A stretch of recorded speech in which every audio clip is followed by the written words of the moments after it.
इस वक्त आप लोग जहां पर भी बैठे हो अपने आसपास नजरें घुमाओ और देखो कोई लोहे की चीज दिख रही है आपको। अगर दिख रही है तो उसे उठाओ और आसमान में उड़ा दो। क्या सोचने लग गए कि कैसी पागलों जैसी बातें कर रहा है ये आदमी। ठीक सोच रहे हो आप, क्योंकि ये बात मैंने नहीं, आज से 117 साल पहले दो भाइयों ने बोली थी और लोगों ने उन्हें पागल ही बोला था। वो कहते थे हम कुर्सी उड़ा देंगे, टेबल उड़ा देंगे, लोहे को उड़ा देंगे, हम एक ऐसी मशीन बनाएंगे कि इंसान को भी आसमान में उड़ा देंगे। लोगों ने कहा इनकी बुद्धि खराब हो गई है, कैसी पागलों जैसी बातें करते हैं ये आदमी। लोग उन्हें पागल बोलते रहे और वो दिन रात पागलों की तरह एक्सपेरिमेंट करते रहे। कई साल लग गए, लेकिन अपने इसी पागलपन की वजह से इन्होंने इतिहास बना दिया। जिस लोहे को उठा ना सके 1000 आदमी, उसे आसमान में उड़ा दिया। कितने सपने देखते हो आप, कितना ऊपर उड़ना चाहते हो, कितना बड़ा बनना चाहते हो। यार मैं इतना बड़ा बनना चाहता हूँ, इतना बड़ा बनना चाहता हूँ। अबे रुक, इतना बड़ा बनने के लिए तुझे पागल बनना पड़ेगा। बता तू बन सकता है? इतना बड़ा बनने के लिए तुझे अपने दिमाग में एक सॉफ्टवेयर इंस्टॉल करना पड़ेगा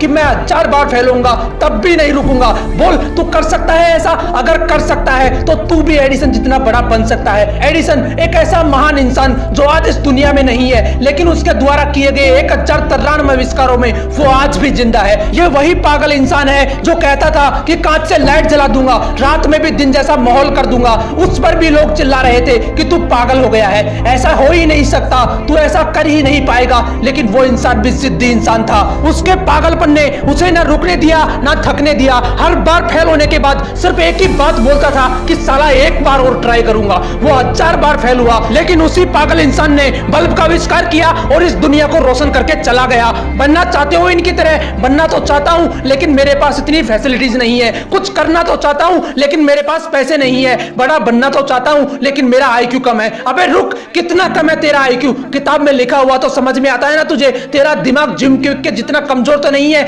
जिसके लिए किताबें पढ़ पाना भी बहुत मुश्किल हो गया था, क्योंकि सिर में चोट लगने की वजह से इसके दिमाग ने ठीक से काम करना बंद कर दिया था। इस बंदे ने अपनी जिंदगी के 3 साल सिर्फ यह समझने में गुजार दिए कि सेंटेंसेस को पढ़ा कैसे जाता है। यह सेंटेंस पढ़ना सीखा ही था कि एक बार फिर सीढ़ियों से गिरने की वजह से इनके सिर में चोट लगी और इनकी हालत पहले से भी ज्यादा खराब हो गई। लेकिन अंदर तो जिद थी ना खुद को साबित करने की। इन्होंने अपने दिमाग को समझने के लिए इतनी किताबें पढ़ डाली कि आज वो बंदा माइंड एक्सपर्ट एंड दुनिया के सबसे बड़े लाइफ कोचेज में से एक है। जिस बंदे के दिमाग ने ही काम करना बंद कर दिया था, आज वो बंदा लोगों को यह सिखाता है कि दिमाग को काम में कैसे लेना चाहिए। यहां तक कि कई लीडिंग कंपनीज के मालिक इलोन मस्क को भी इस बंदे ने ट्रेन किया है। अगर मैं आपको बोलूं कि मैं एक ऐसा यंत्र बनाऊंगा जिसकी सहायता से किसी भी इंसान को गायब करके कुछ ही सेकंडों में अमेरिका पहुंचा दूंगा, तो बताओ कैसा लगेगा आपको? आप मुझे पागल बोलोगे या नहीं? क्या बीतेगी मुझ पर जब चारों तरफ से लोग मुझे पागल बोल रहे होंगे कि तू नहीं कर सकता, तेरे बस की नहीं है। कुछ ऐसा ही ग्राहम बेल के साथ हुआ था।